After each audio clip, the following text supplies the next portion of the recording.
everybody is interested in their past, and particularly in the ebb and flow of a city like London, where people come from all over the world. It's really important that we understand the people who helped us create this fabulous city and all ranges of skills that were drawn upon to do that, whether they were dressmakers or the forerunners of Fortnum and Masons.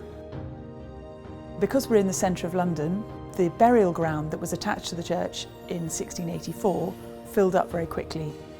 So they bought some more land north of here, near what's now Euston Station, and that became St James's Gardens.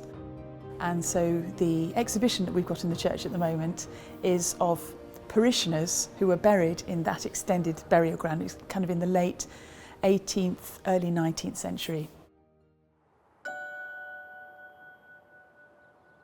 When you get a chance to excavate a site like this, you get the whole spectrum of society, from the very poorest to among the richest. So you're getting untold stories, unrecorded information, filling in the gaps and finding out as much as we can. One of the more interesting things that I've found on the site was evidence relating to the grave diggers. We've had things like crudely made wooden spatulas, and that was probably from when they were trying to scrape off the clay from their spades. And we had a similar problem when we were excavating the site. The sticky, wet clay would just get on your spade and you needed something to scrape it off. They were using these spatulas, making them themselves, using them, and then just losing them in the sticky mud. And we were finding them 200 years later. We found about 1,000 objects that were included with people as grave goods, which is really interesting because in Christian burials, people are very rarely buried with anything. So it gives us a glimpse at how burial traditions changed throughout the 18th and 19th centuries.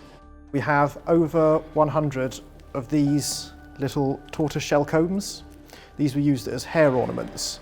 And these tell us something specific about this site because these were extremely expensive at the time.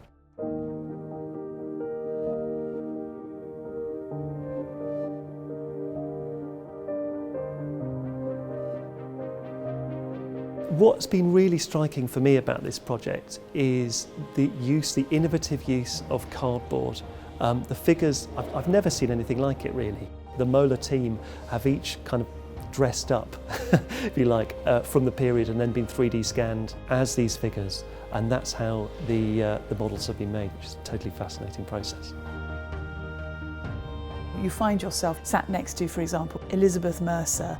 She's smoking her pipe and she was married to a butcher who worked in Tottenham Court Road. You know, it's a fantastic story, and they'll remind us that generations of people have been in this place before us, and God willing, generations of people will be after us. It's actually a very creative thing, but we hope it will help people to remember that we're not alone in time as we're not alone in space.